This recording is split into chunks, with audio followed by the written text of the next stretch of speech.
Hello, and welcome back to Riding with Witches. I don't know why that was so extravagant this time. I'm really tired. The Yeah, flair. I was the flair there. This is the podcast where a couple of witches and a dragon sit and talk to you about writing. His name's Hector, by the way, and my name is Leona Urbanski. I'm an author with my first novel, Fire Magic, came out in April. Second novel, Fey Touch, is coming out in September. There's a whole bunch of other stuff we're going to go into in a second, but my co-host is.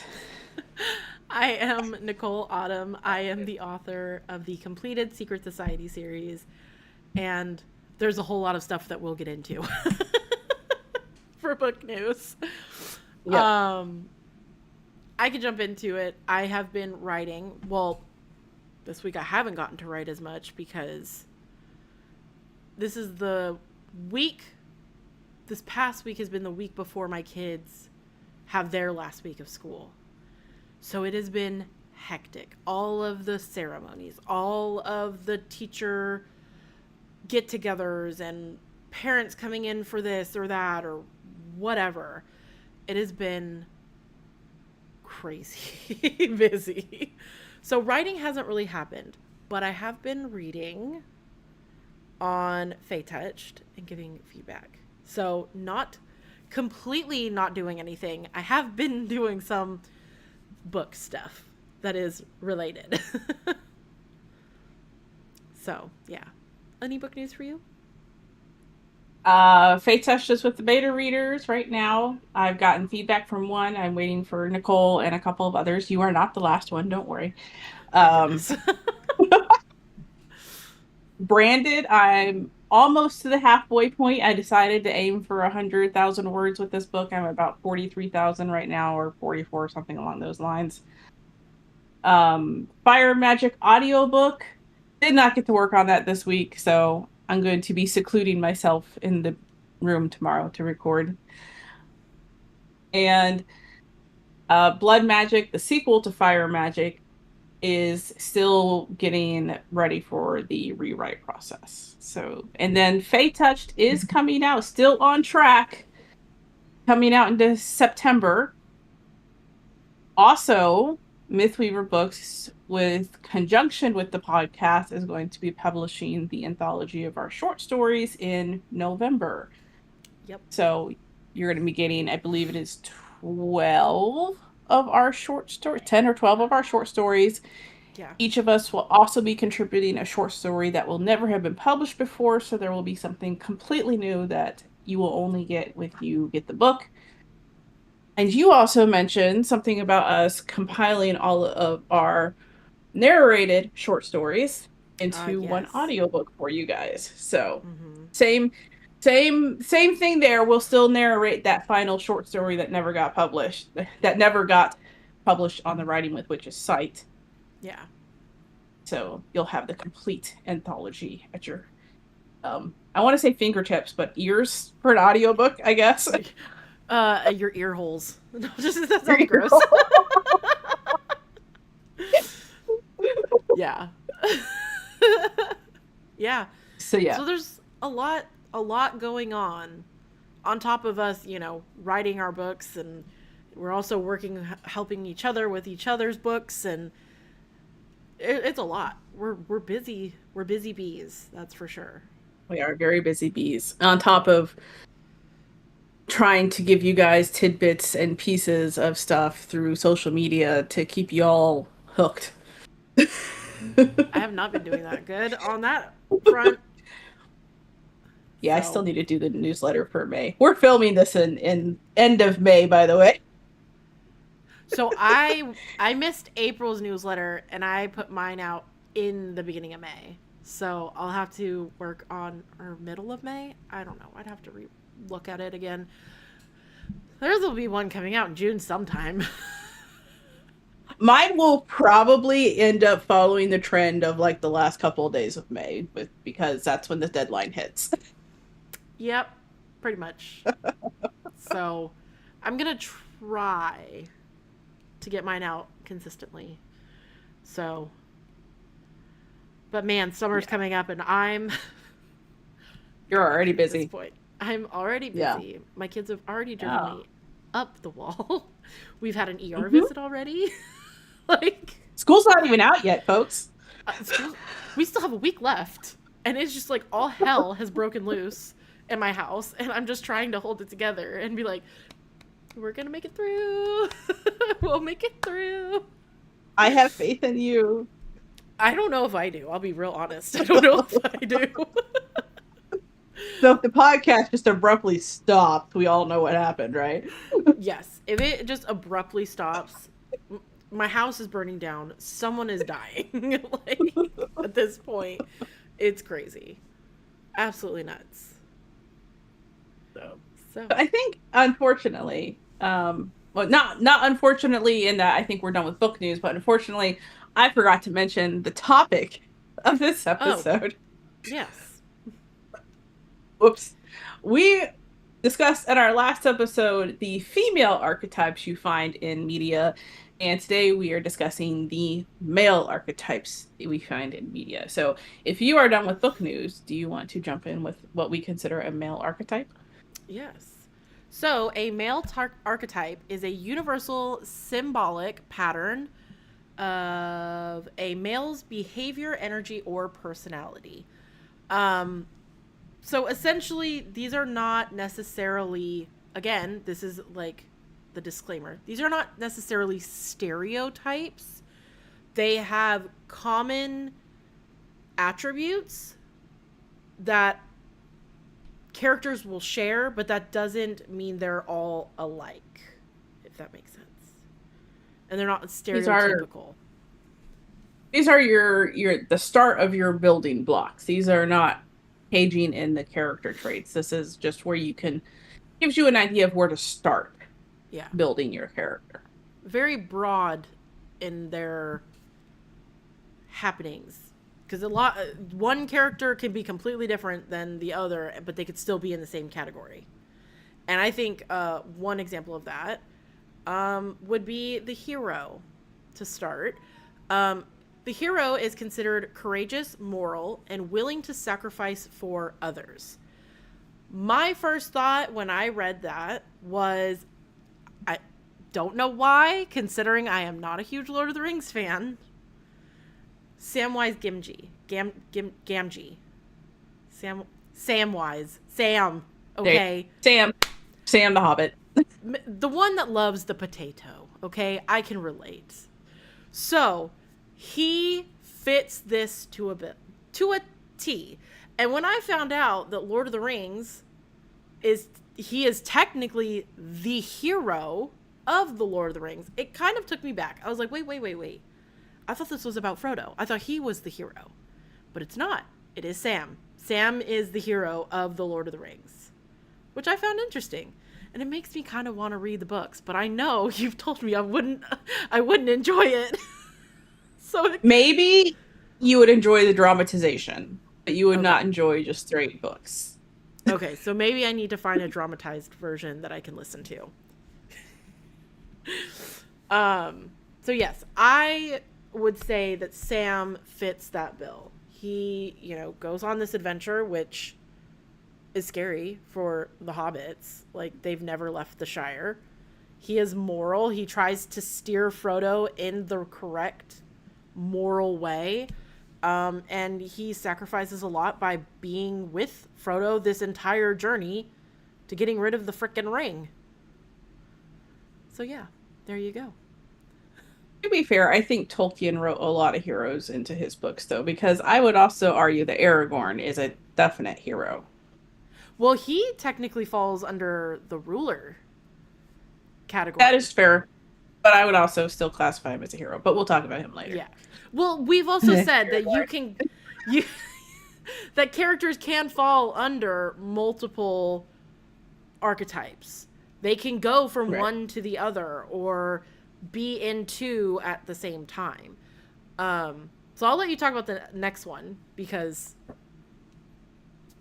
that's my field of expertise here. I don't know jack diddly on that. Star Wars is what she's talking about, folks. She is not a Star Wars nut like I am. So pretty obvious. Okay, No, yeah, pretty obvious because the other one is not the hero. Luke Skywalker. He is courageous. He is always willing to step forward and put himself into precarious positions, sometimes to the point of stupidity. Not going to argue that, but there's nothing in there about the hero being smart. Nope. Um, he is very moral. He refuses to kill people, even when the opportunity is very. The only time he actually administers death is when his life is on the line. And even then, at one point, he does not. He refuses and is almost killed for it. And he's willing to sacrifice for others. He was willing to sacrifice for his sister. He was willing to sacrifice for his father. He's willing to sacrifice for his friends. He's willing to sacrifice quite a bit for people, and while still maintaining his moral integrity. So, yeah, I would. He very easily falls into the hero category in Star Wars. Granted, it's kind of like Lord of the Rings. There's quite a few males in Lord of the Rings that fall into the hero category, Yeah. and female, but we're talking about men today. Yeah. Yeah. So I would also say, I mean, obviously, a lot of the superheroes fall under this category. Um, First off, I don't know why, but Spider-Man came to mind. Like, no, definitely he falls under that for sure. He's very, very much a moral compass. yeah. So there's a lot of heroes out there, and I'm sure you could plug in probably about 100 different ones for that. Superman is the other big one, I think. Yeah. Batman even. Yeah, yeah. He doesn't kill anybody though. Yeah, but he does some shady shit. He's not entirely moral. Okay. I put him more in the I put him more in the Anti-hero? anti-hero. Yeah, Minus the killing, because he never does kill anybody. which actually is sometimes worse, honestly, considering what he does do to people. You're not wrong. Okay, so yes, maybe the anti-hero. But we'll move on and we will cover the rebel. So the rebel is defiant, independent, and refuses to follow the rules. When I thought of this, I thought Will Turner of Pirates of the Caribbean. He isn't necessarily what you would outright consider a rebel because he doesn't have maybe the ideal look of someone who is rebellious, but he does, in fact, break the rules. He follows his own, I guess, moral compass in that aspect and is very independent. He doesn't care, eventually, does not care what anyone is going to tell him. He's going to do what he wants. So, yeah. Yeah. And kind of continuing on the comic book trend with that, Tony Stark of Marvel. In the beginning, he would definitely fall under that rebel category. Yeah. Further on, he and Captain America do kind of switch roles. I'm thinking of Winter Soldier in that one. But in the beginning, definitely, defiant, independent, refusing to follow the rules. And honestly, a couple more that I was just thinking about are two movies that are older. And for the life of me, I can't remember the character names, but Braveheart, the dude that Mel Gibson plays. Give us freedom. Yeah. There you go. Yep. I can't remember his name for my life. I don't particularly care for Mel Gibson, so I never really watched that movie a lot. Yeah. And the original, and I only bring this up because I saw the advertisement for the new movie, but the original Highlander was a rebel. Highlander. Yeah, he was a rebel. Wait, there was a movie? Yes, there was a movie. All I could think about is the show Highlander. No, I'm thinking Outlander. Outlander. What the fuck? No. Highlander, my dear. Way older. Oh. I've had a long day. You should go watch it. Okay. No, that's fair. That's fair. But Henry Cavill is starring in the new one. Oh? Along with Russell Crowe and Dave Bautista. Okay. And I'm fully intending on watching the original before I go watch the Henry Cavill one, because the original was also very good. But anyway, can't remember his name for my life, but he was definitely falling into that rebel category. Yeah. I'm sure there's a, you know who just came up in my head? The dude from Breakfast Club. I hate Breakfast Club, so don't ask me that. I have You no idea. hate it? Yeah, I hate it. I am thinking of the right one, right? It's with the kids all in detention. It's, Yeah. I can't remember his name, but you know, the typical rebel. Like they gave them The guy such, in the French coat. yeah, they gave him such stereotypical like archetypes, and he That's probably was why I hate it. the rebel. I loved him. Maybe that's where my love of snarky, sarcastic men came from. You know who we could also just categorically put under rebel? Almost any iteration of Robin Hood. Oh, 100%. Yeah.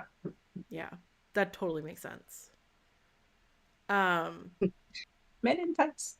Men in tights. The next one would be the anti-hero, which is flawed, jaded, and plays dirty to get things done. I 100% believe that Zaid Meadows would be considered an anti-hero from Haunting Adeline. He is one, does awful things. I will say that out the gate. Does awful things.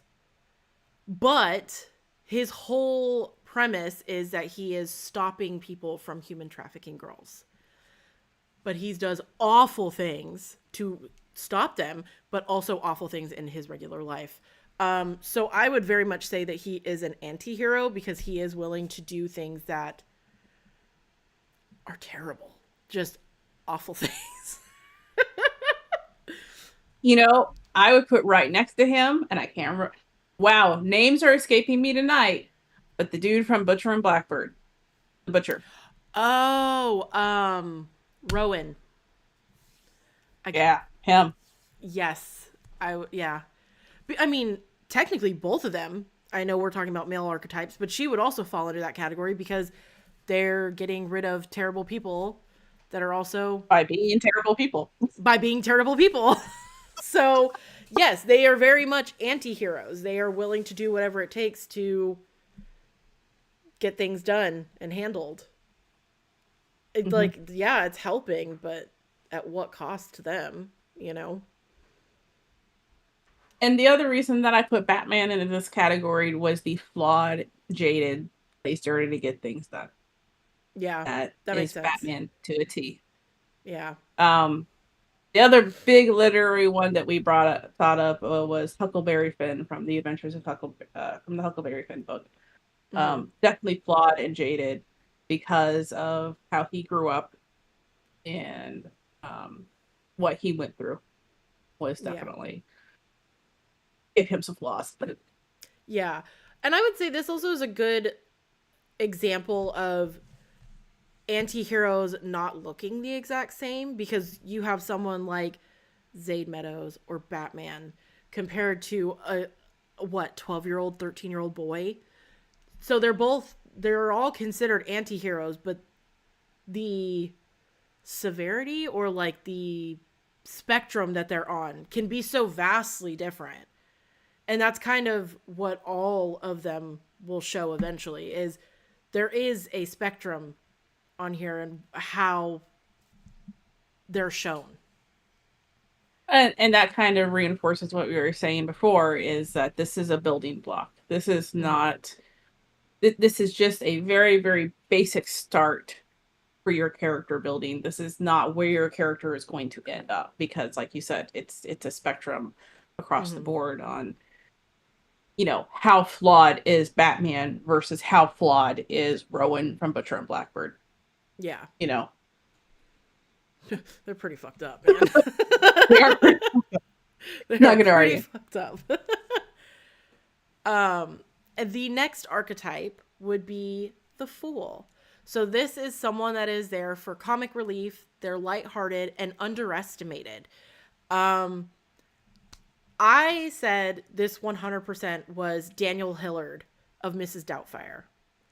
He is, yes, he is like the star, but like his whole purpose in that movie was being the fool, which is why his wife left him. And he tries to get through it with comedy and all this stuff. And he definitely is underestimated because of the way life turned out for him. I mean, he went from being a divorced dad of 3, trying to get his kids back, to having his own TV show. And this character that he started came to life. And obviously, it was very lighthearted and comedy driven. So that is just like the fool to a T.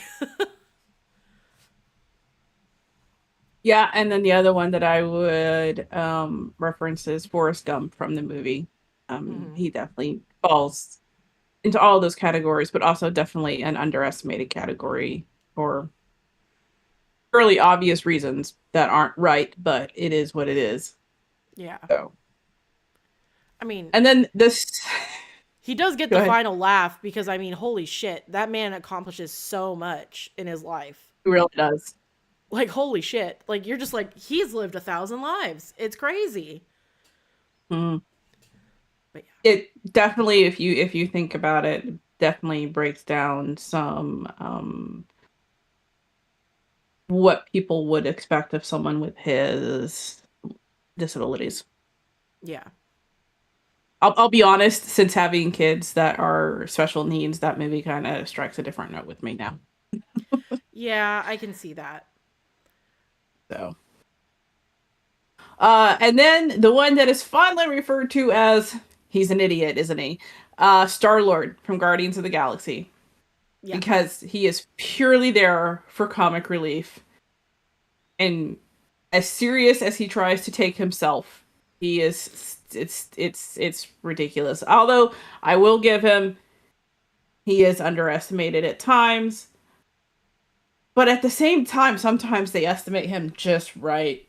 Oh, yeah. 100%.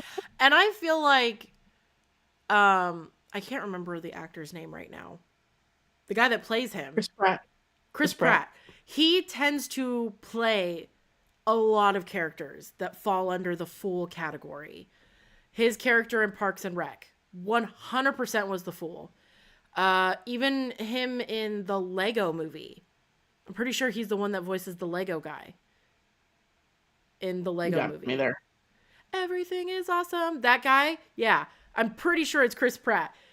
Also, highly underestimated and just purely comical. So, yeah, he just tends to play the fool in a lot of things that he's in.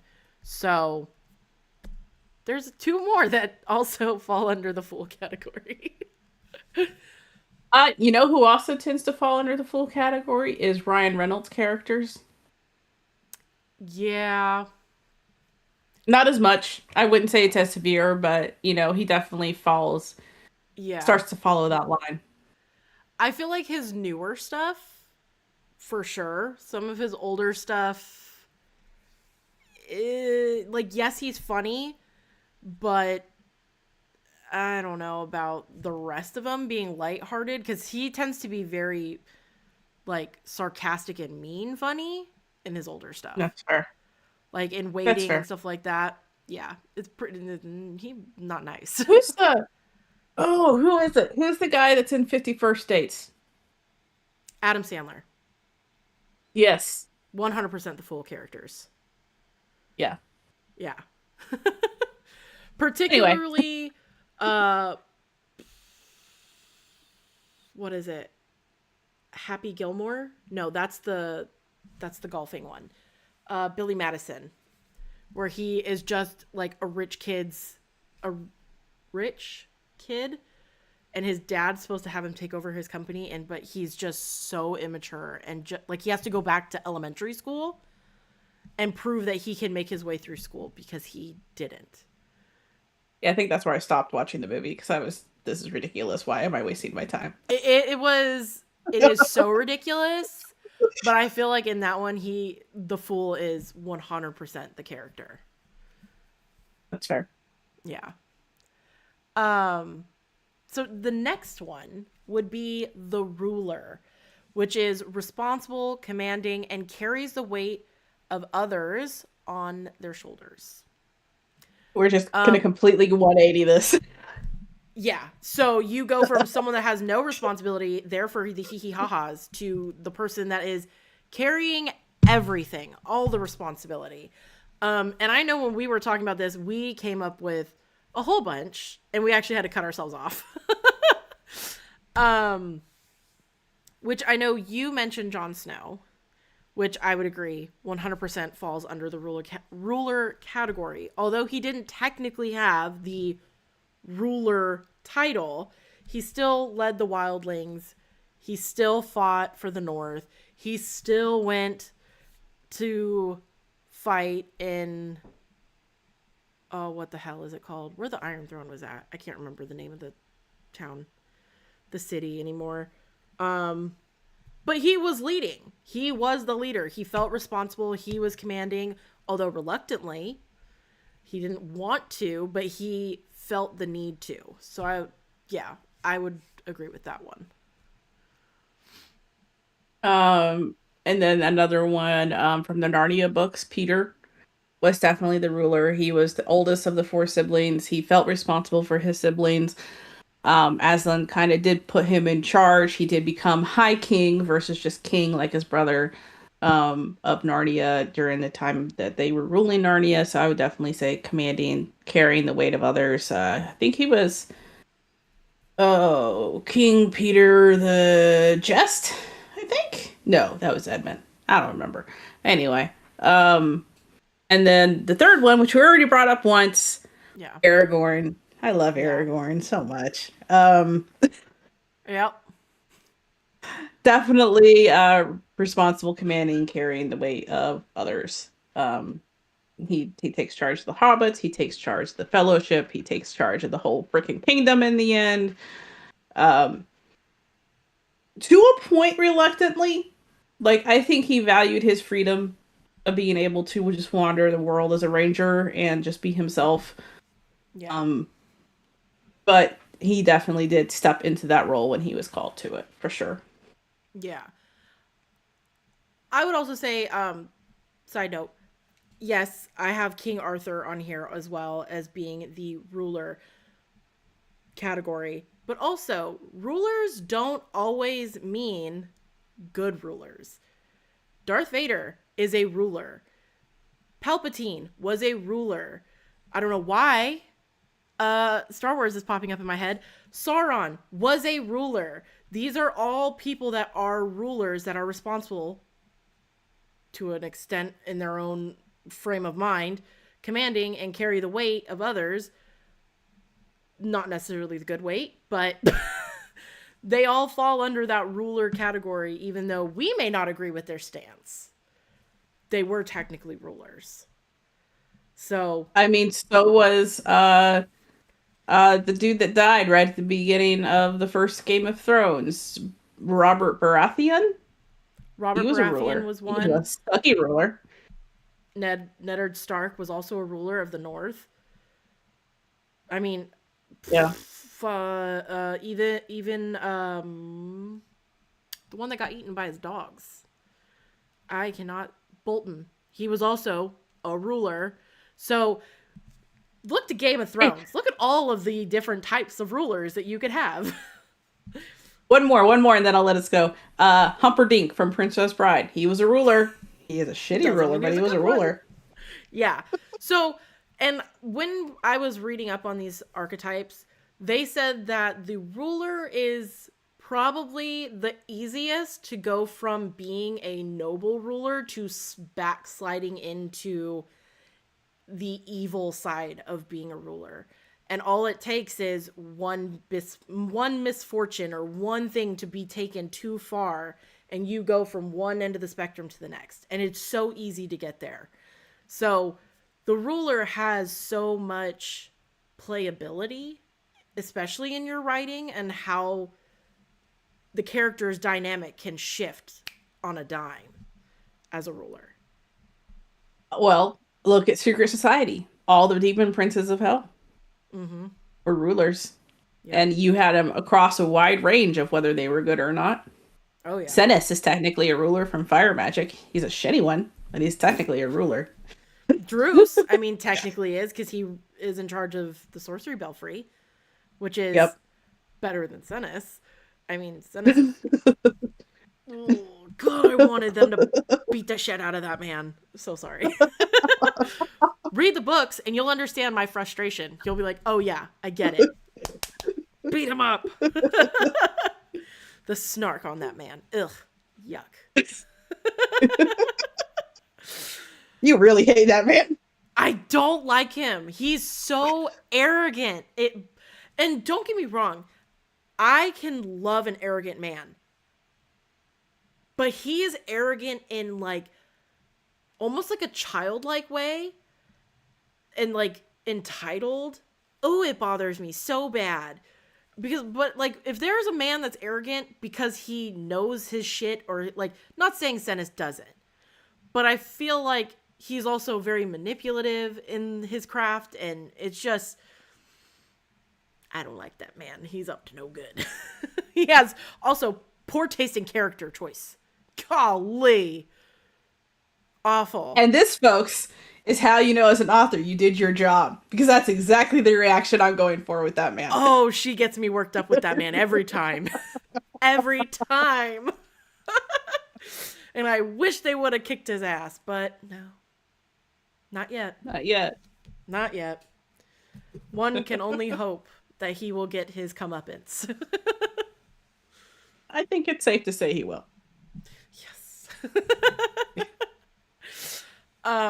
So moving on, we have now hit our witchy tip, which we've talked about getting in touch with your feminine side. So now we can talk about getting in touch with your masculine energy.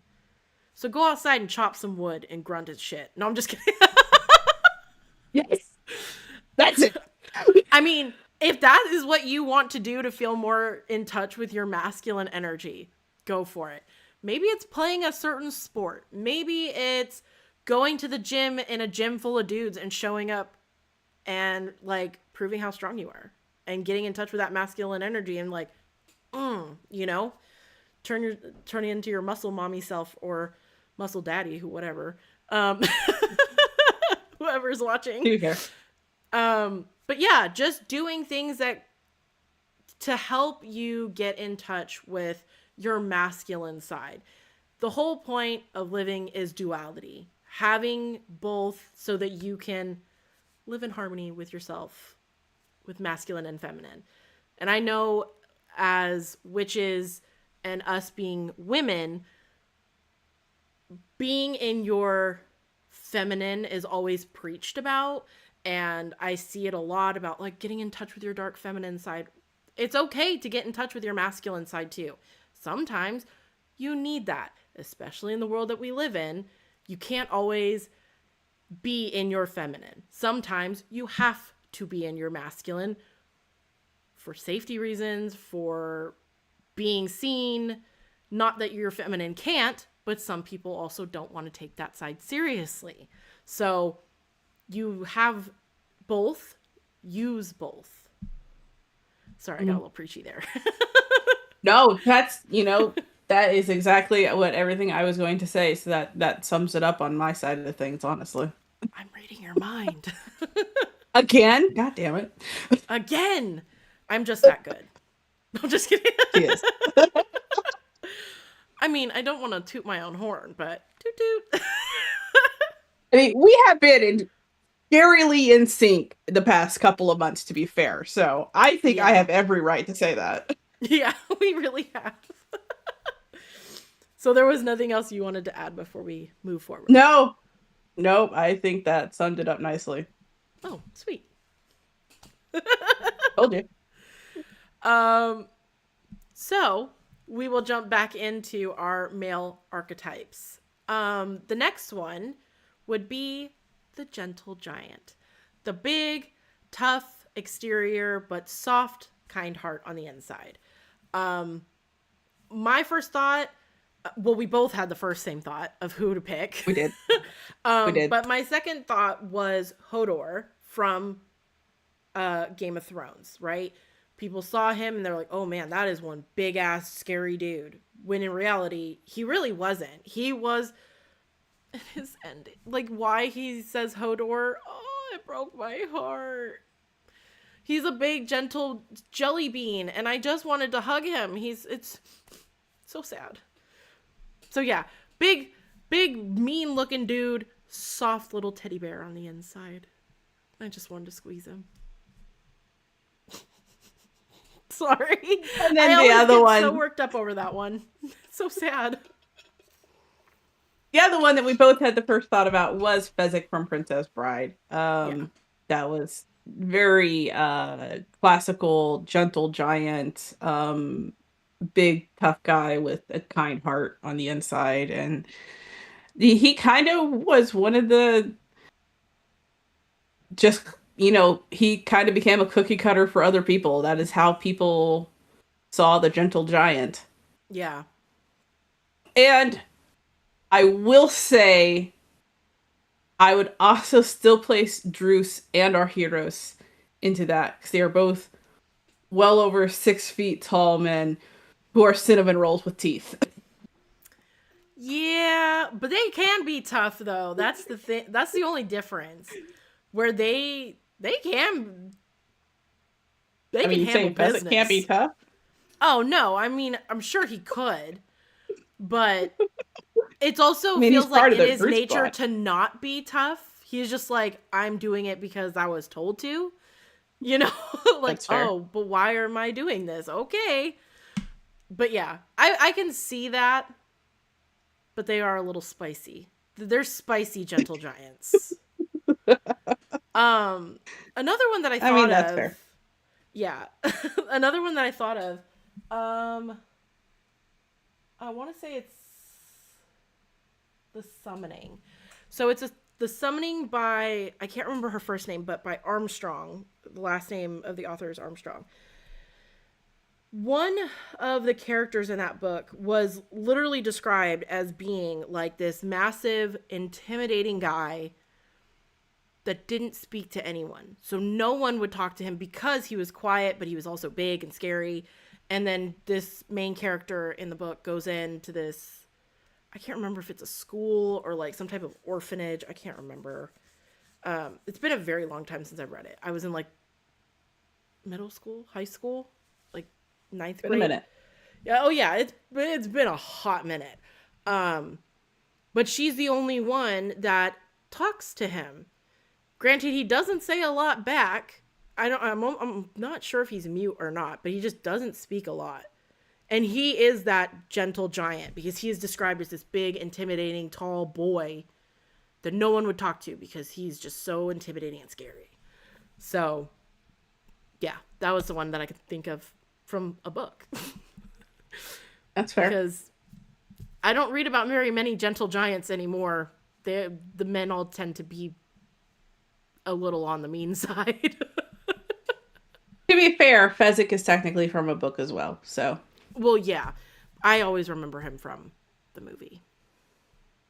I mean, Andre the Giant did a very good job of acting him out, so. Oh, yeah. Fantastic. So the next one would be the loner. Detached, mysterious, and emotionally walled off. I'm sure this list could go on. I struggled at this point. When we wrote this, I was struggling to think of people, but I'm like, hello. But the first one that I thought of for whatever reason was Edward Cullen of Twilight. 100% the loner. Even within his own family, they mentioned that, Edward is always off by himself doing what Edward does type shit. So he was a loner in school, in life, in his family, So yeah, Edward. I don't know if I would consider him mysterious now at my ripe age of 32, but preteen or teenage me, preteen me, I think I was like 13 when I read this. Teen me thought he was very mysterious and not at all creepy, but he's very creepy Not at as an all. adult. Not at He's all very creepy. creepy. Like, oh my god, he sneaks into her room and watches her sleep. How romantic. Girl, call the police. What? Call your father with a shotgun, for goodness Call sake. your dad. Get that man out of there. He's a weirdo. Oh man. And then the other one we thought of, one that has come to pop culture more recently, is the Geralt of Rivia from the Witcher series, books, games, movies. Even within the Witcher's Guild, he is kind of a loner called the White Wolf for a reason. Very detached. He comes across very mysterious, and he starts out as very emotionally walled off. Although I will say he's in bed a lot with women. So, still emotionally walled off, but not in that way. Yeah, emotional and sex, not the same thing. And No, agreed. He also makes some pretty stupid decisions on who he sleeps with, to be fair. That's true. That is also true. Not gonna argue. I watched like the first episode or second episode of The Witcher, and this man literally gets poisoned by a bitch, the first person he sleeps with in the show, and I'm like, hello? Yeah. What is wrong with you, man? Like, geez, they have a pair of tits and all of a sudden all common sense just leaves. What is happening? Again, you notice none of the archetypes in this series of male archetypes has the word intelligent in it, right? No, they don't. Being detached and mysterious and emotionally walled off does not necessarily bode well for intelligence. No, it doesn't. And I'm sure there are tons of other ones. I mean, technically Jon Snow was a loner. Mm-hmm. He would also fall under this category of being detached, mysterious, and emotionally walled off. I mean, damn, the way that woman was like, you know nothing because you're an idiot. Again, intelligence not a part of the question. He would fall under that category. Yep. Aragorn technically would fall under the category. So would Han Solo from Star Wars. So would Batman. So would Batman. Yeah, no, there's a lot of them out there. We just found other places to put them, and we're trying not to repeat them across the... Even though we didn't really succeed, we tried. Yes. Well, I mean, you can't help it when they just fall under multiple categories. And that is true. Like I said, there's probably a lot more loners out there. I'm almost positive of it, but those were the ones. List them in the comments. Yes. Let's see how many we can find. Yes. On any of these. I'm kind of curious to see what people think, what characters fall under what archetype. Mm-hmm. Agreed. It's interesting. And we're still going, so keep listening. Yes, we are still going. Nope, not the last one. I lied. I did not scroll down far enough. You gotta keep scrolling. This is a long one. This is a long one. We have almost 2 pages on this one for notes. The shadow or the tempter is seen as dark, dangerous, and seductive. They can also be morally gray or villainous. And much to my reluctance, and as much as I really dislike this book series, Rhysand from Akatar 100% is the shadow or the tempter. Doesn't mean I like him, but yes, he does fall under that category, and I don't really like it. To be fair, I will say also that Roland from my book series would also fall under the shadow or the tempter, because he is dark and dangerous and kind of seductive, if I do say so myself. Just a little bit. And just snitching. And is definitely morally gray and villainous. So he could definitely be considered. he checks all the boxes, ladies and gentlemen. Mhm. So yes. Yeah. Another character from literature is Kaz Becker from the Six of Crows series. Definitely falls under the dark, dangerous, morally gray, and or villainous. I wouldn't say he's seductive beyond just that kind of being sexy. Being emotionally detached He's is sexy. he is very emotionally detached, yes. But yeah, he definitely falls under. And the other one that uh almost everyone should know is Dracula. From books, movies, video games. He's almost there are definitely some outliers, especially when they play him up for comedy or as more of a monster horror Yeah. versus the stereotypical Dracula. Mm-hmm. But yeah, dark, dangerous, seductive, morally gray, or villainous. I mean, he has 3 wives. He's got to be a little bit seductive. Yes. I mean, from the beginning, he seduces women into his lair. And definitely dark and dangerous. He's a fucking vampire, guys. He's trying to suck Yeah. your blood. I want to suck your blood. But And then I go with the blah, blah, blah. From Hotel Transylvania. I don't say blah, blah, blah. But yeah, I would definitely agree that Dracula 100% falls under. If anything, he could be one of the original, the Shadow Tempter. Because, I mean, that goes back quite a ways. yeah, agreed. Yeah. I still need to finish reading Dracula. I got probably a good halfway through. But I was also in the process of moving, so listening to audiobooks kind of came to a halt. Been a while. Yeah. It's been a while since I've read that, so I can't say for sure if I think you'd like the rest of it or not, honestly. So Well, I was listening to it and I didn't mind it and I was able to keep up with it and stay interested. So, yeah, that's fair. I just need to finish the second half. Also fair. Yes, Yeah. that's usually unless you're gonna officially put it on the DNF shelf. No, not there yet, but it's just taking me a really long time to get through it. It's There you go. not the most exciting read. It is a little on the drier side. Yes, it is. I think it's a good book. I have it in my library, so. I mean, it's not bad. It's just, it is definitely of its time. Mm-hmm.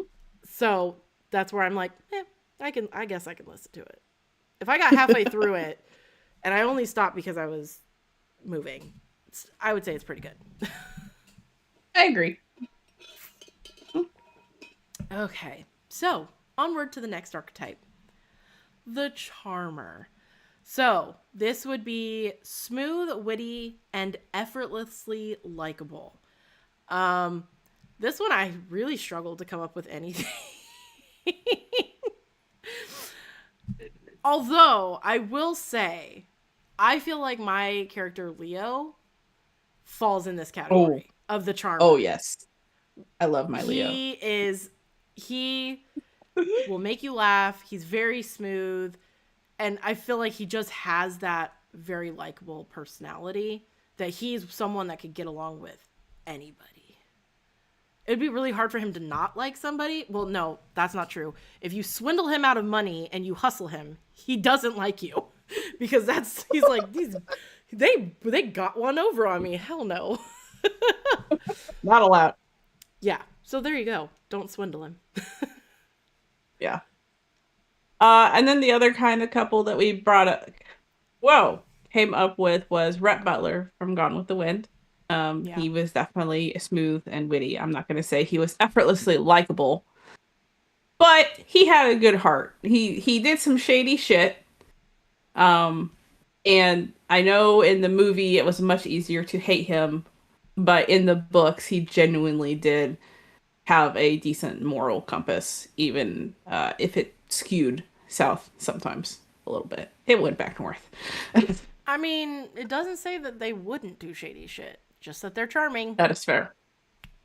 And then definitely going to apply the second example because he is literally a spy who does shady shit, and that is the James Bond.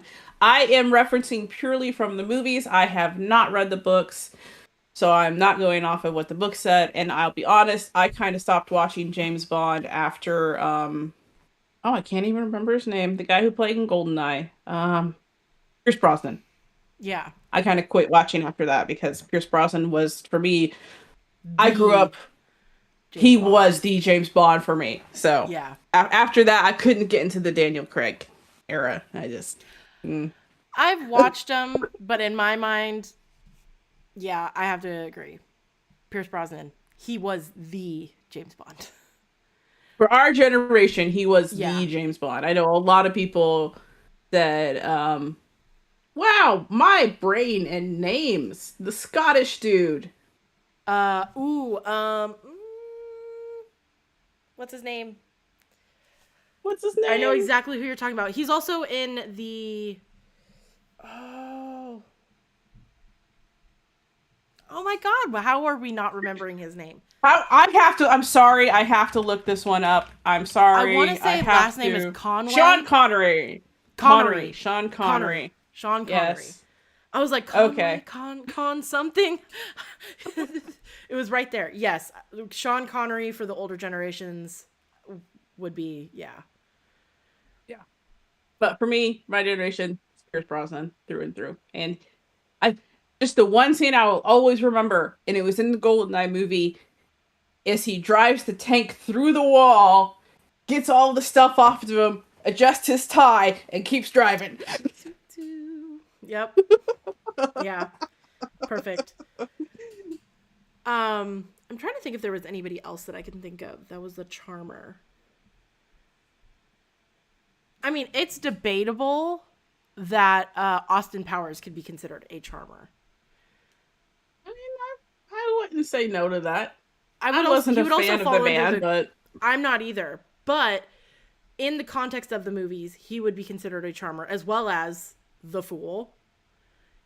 So those two are going together in that aspect. Because how that man charms women is beyond me. I didn't find the appeal. I saw the fool for sure, but I did not find him charming. and oddly enough, you could also put into the charmer category a lot of the Disney princess. Yeah. So Prince Charming from Cinderella, Flynn Rider from Rapunzel, Oh, definitely. The um, smolder. the Smolder. I mean, Yeah. uh, Prince Florian from Snow White. As creepy as it was for him to kiss a dead girl, he was still a charmer. I didn't even know that was his name. Prince Philip is definitely a charmer. Oh yes, he is very much a charmer. The Beast, once he's back into human form, Ew. No, I'm was a just kidding. charmer. Each their own. Wow, what's another classic Disney movie that I'm obviously not thinking about?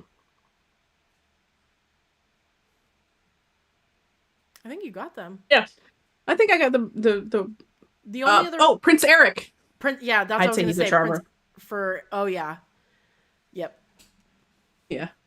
I will say though, Prince Philip was the number one for me for a long time until Rapunzel came along, and then Flynn Rider was like, with his smolder and his sense of humor. Oh yeah, yeah. I have to give Prince Charming from Cinderella. I liked a lot more after the third Cinderella movie. It's been a long time since I've seen the second and the third one, Yeah. but So my youngest was on a Cinderella kick for a while, and she was just watching Cinderella on repeat. oh, John Smith from Pocahontas. Didn't like the man. Wasn't happy with her choice of him, but he was a charmer.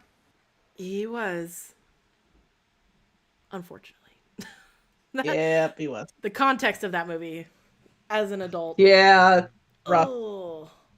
Yeah, very rough. Anyway, not going to Moving go on. into that We won't that get into segue that. there. The last category would be the mentor. And I feel like this one is easy to check off. wise, experienced, and a guide for the protagonist. First and foremost, I will preface this, we do not support this author at all. But this is something that was kind of quintessential to millennials growing up, which was Dumbledore of Harry Potter. He was the mentor for them. I would even say later on, I was going to say Snape could also be considered someone later on, but I would see he's probably more the anti-hero. Sorry. You're good. I was just worried you were dying over there. No, I'm fine. I was just trying to mute my mic. No, you did. I didn't hear anything. But also, Gandalf from Lord of the Rings is very much the mentor to Frodo. So, and he's just wise for everyone, you know? I feel like that's wise. This is the only one, which, granted, wisdom and intelligence are still not the same, but hopefully a little bit better. Moral compass and wisdom is also not the same, because they both do some shady shit. Both of them, yes. 100% in the two examples that I've said. Very, very shady shit. Yep, and the examples from Star Wars, Yoda and Obi-Wan Kenobi, also definitely fall under the wise, experienced guide for the protagonist and make some questionable decisions along the way, for sure. I feel like questionable decisions, and they always do it as, well, you'll understand later. It'll all make sense type of vibes. And you're just like, Obi-Wan Kenobi quote, which I live to this day, it is the truth from a certain point of view. Yeah. That is true. And then finally, a more classic literary mentor that a lot of people go by is Merlin from the Camelot legend. Whether you believe that was a title or an actual person that filled that title, he is referenced as the guide, wise, experienced for the protagonist, which in this case would be King Arthur. So, yeah. And I'm sorry, best Merlin, Sam Neill from the Merlin miniseries in the 90s. I'm sorry. Had to put that one out there. Not the Merlin from the Disney movie. I mean, that was a pretty sick Merlin too, to be fair, but no, it was not Sam Neill. that one is my favorite. I love that guy. He's so funny. Again, made some very questionable choices. I mean, didn't he turn them into like birds or fishes or something like that at one point? Oh yeah. And almost gets him eaten and killed. And you're like, brother, what are you doing? Taught the lesson. Questionably, though. That is very true. That is very true. So, yes. Yeah. I just find it funny that a lot of the archetypes are... None of them have intelligence. None of them have intelligence. To be fair, I don't think any of the female archetypes had intelligence in them either. And some of those girls made some questionable choices as well, to be fair. Yeah, that is true. So, there are probably a lot more archetypes that we could have added, but these are the main ones that we felt are the most prevalent. Again, this is not an exhaustive list. So, I'm sure there's tons more. Also, one final note on archetypes. We are not going off of the Joseph Campbell's archetypes in this. This is what has been gleaned from modern media archetypes and the characters that have shown up. Yes, I have studied Joseph Campbell and Hero's Journey. I've written exhaustively about it. That is not where we're pulling these from. So if you want to come at me in the comments, I will come right back at you for that one. You're like, put up your dukes, man. I'm ready to fight. Yes. Well, that would bring us to... I have nothing to say on the topic because I have not researched said topic in details. So I'll leave it at, I'll take you for your word. Fair enough. But that brings us to the end of this episode and into book reviews, which we've decided to do a joint review on A Necromancer's Guide to Grave Mistakes by Melissa Wright. Like we have the same book. Almost, right? Oh my gosh. And I just love the special edition of this. And it has artwork on the inside that I love. Like, oh, so pretty.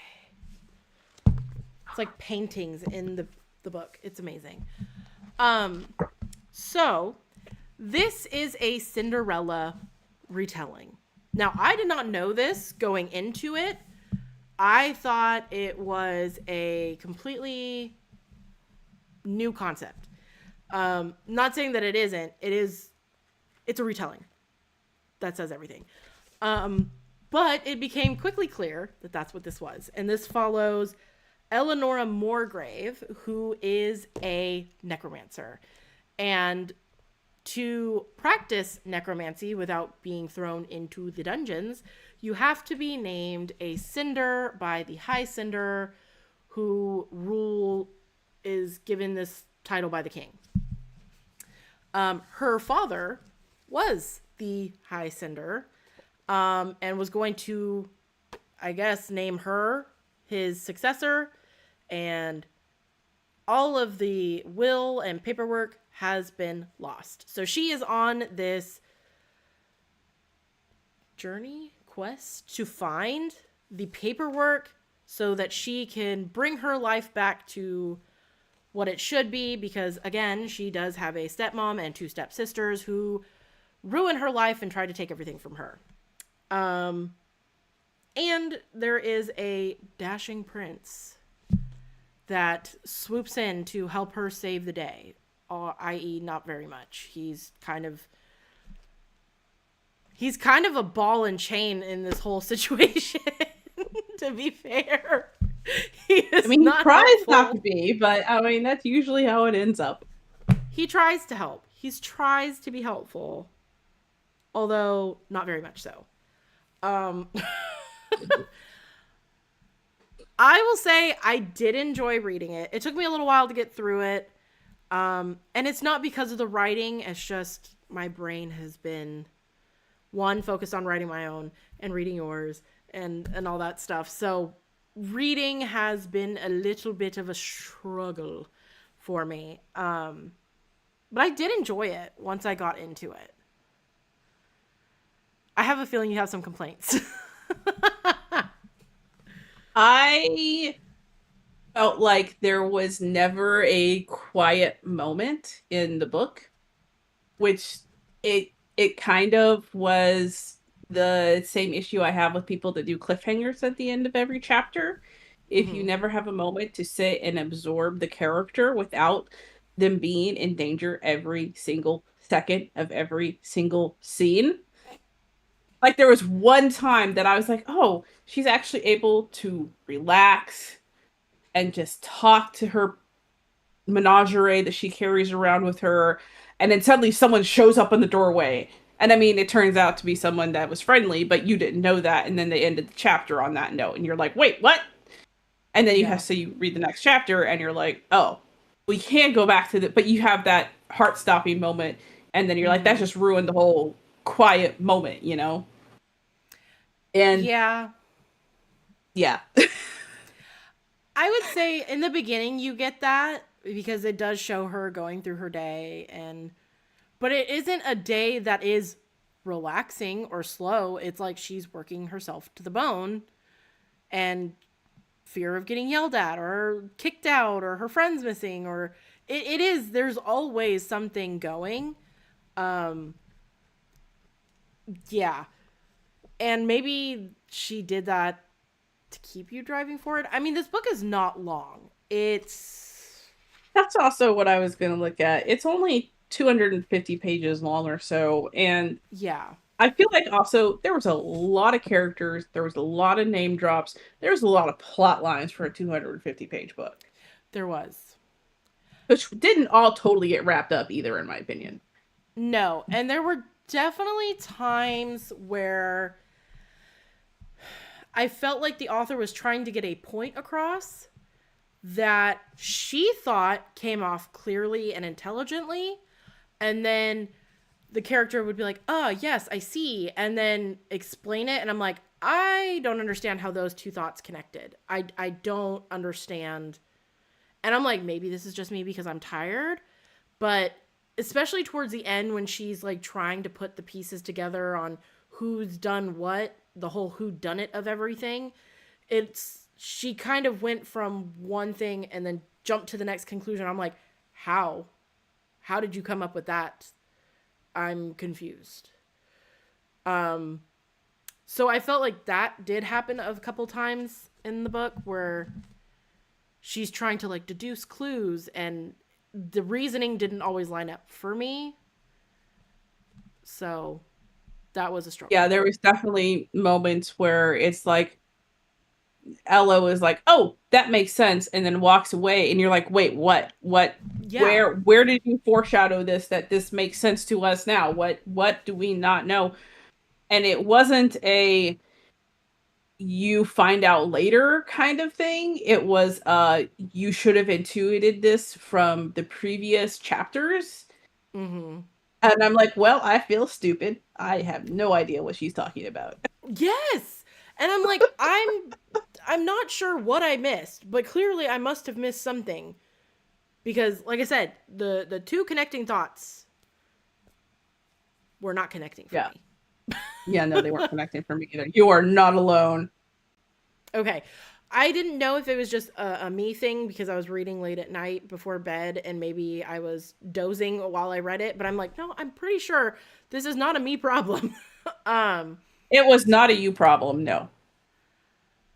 If you like slow burn romances, I will say this would be a good fit for you because it is very much a slow burn, although it is 250 pages. It is very much a slow burn. I will say I was a little frustrated because I got to page roughly 160. And I remember this. And they have their first kiss. Sorry if that's a spoiler for you. You'll probably forget anyways. They finally have their first kiss. And he says something along the lines of, "I'll be coming back to taste you," or something along those lines. And in my mind, they had just kissed. If that was not the taste, my mind went to somewhere else. Mm-hmm. She dangled that smut right in front of my face and yanked it away. And I felt like a dog that's hungry and someone waved a steak in their face and then ripped it away. How rude. How dare you dangle that smut in front of my face and not give me anything. Nothing but kisses. I was a little frustrated. And I will say that was docked half a star because of it. Per usual. Because that was not nice. I mean, I would agree it was kind of dangled there. She definitely like started to go in that direction with how she was describing their kissing. And I'm like, oh, we're gonna kaboom. Nope, never mind. Hit that wall. Yeah. And that's the thing, is like the first kiss, I'm like, okay, cool. Like, and he even says like, "I'm coming back to finish the job" type of thing, which is very much indicative of the smut, right? We were going to get some, like she led up to it and then nothing. So that was disappointing. But it wasn't even like at the end, they're literally like in a treehouse by themselves. Nothing in the epilogue. Nothing. You could have given us the epilogue. You could have gave an epilogue smut and I would have been happy. It was very obvious they were sleeping together because he pushes her to the pillows, for goodness sake. And nothing. Not a damn thing. It's the meme of I've read this entire book and not nary a mention of a pickle. Where is it? Yes. Yeah. I was very frustrated because I felt like if you were going to give us any smut, you could have 100% given it to us in the epilogue. And why she didn't, I don't know. I don't know if this is the, I don't want to accuse her of anything, but like the purity of culture bullshit of not putting smut on page. I don't know. Maybe she doesn't write smut. I'm not sure. This is the first time I've read this author. But damn it. I wanted them to do it. It's very much the Barbies. Make them kiss, make them do stuff. See, I get away with it, and Nicole not coming after me for not putting smut in my books because romance is not the main plot of my books. So I slide by on that technicality. Romance was the main plot of this book. This was marketed as a romantasy, cozy fantasy, romance fantasy. That was the whole premise that this was marketed on. I wouldn't have put this in cozy fantasy. This was too life stakes. I wouldn't either, but I'm just going off the tags that she put on it. I wouldn't say this is cozy fantasy either. This is not cozy at all. It's very high stakes, very high blood pressure. Yes, it keeps you on your toes in the moment. She's always like 2 seconds away and a butt hair away from getting freaking caught doing something she shouldn't have. And I will say, for her doing all of these things that are supposedly illegal and not getting any punishment from it other than, oh yeah, you're gonna have to marry my son. Oh no. We're taking the option away from you because clearly you want it anyways. Oh no. No consequences. There was no consequences for what she has done. Not one. And for this king to be so fearsome, so cruel or whatever that she alluded to, seemed pretty chill at the end to me. A little snarky, but kind of chill. Like, oh, I guess. I mean, at one point he even kind of got a little whiny and was like, but we had a ball. We did this for nothing. And I'm like, sorry, you sound like a teenage girl. I will say I like the queen at that moment, though. Oh, no. I love the queen. I loved the queen. But he was kind of just like, but we had a ball for it. I can't go back on my word. Like, sir, you're the freaking king. Shut up. What do you mean? Why are you whining? Yeah, I don't know. So, yeah. I will say, overall, I did enjoy the book. But I wanted the smut. We needed the side smut. I did. We need that bonus chapter. I would definitely say if you like fast-paced, blood pressure raising, high stakes with necromancy, maybe pick it up. Comes with some pretty. We like Cinderella retellings. Yeah. Yeah. Ooh, I will say, I did like the ending that came with the family. That's fair. I did like that. I did enjoy that. That was nice. I love when they get their comeuppance. You know what I mean? It's just never would have guessed that about you. Sunday. Oh, the poetic justice of it all. I love it. Which is why I loved the first Witch of Boston. Oh, the ending of that book. Chef's kiss. Loved it. Oh, the revenge. It was so sweet. Harsh, but so sweet. Oh, God, I loved it. I can't stand when evil people don't get their comeuppance. Oh. Like, you can't just go through life just being absolute shitty and not getting consequences. That's just not fair. So when it does happen, ooh, I eat that shit up. It really does. With a spoon. A golden spoon, if I could. Oh, man. Was there any? No, I think we have completed the review of this book. Yes. Okay. Well, that would bring us to the end of our episode. Next week, we will be covering writing trauma and backstories. So stick around for that. You can find us at writingwithwitches.com. You can email us at writingwithwitches@gmail.com. You can find us on TikTok, Blue Sky, Instagram, Facebook, and YouTube. We also have a Discord server, so if you would like to join, that is all linked down below. You can find me at all the aforementioned social medias as author Nicole Autumn, or on Instagram, Nicole Autumn Author, because for whatever reason, the first one was taken already. I'm still peeved about that one. All of them are the same except Instagram, and I'm like, you turd.